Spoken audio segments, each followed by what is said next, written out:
Hello mga bay, magandang gabi po sa inyong lahat. Now, meron pong nagtanong sa previous vlog natin galing kay Grandi Magdaraog Melendres. Ubek Rida, pag ganyan boss eagle eye likod, bawal ba? So makikita natin sa picture niya mga bay na naka-on yung taillight kulay pula at sa bandang plate number is merong nakakabit na pulang eagle eye. Now, meron akong napagtanungan sa LTO dito sa amin mga bay at pinakita ko yung picture na pinadala niya.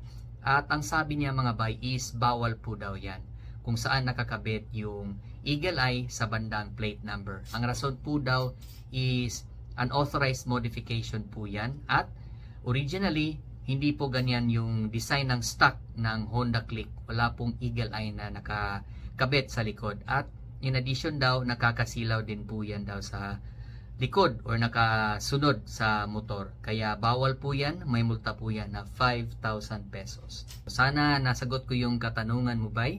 Ride safe!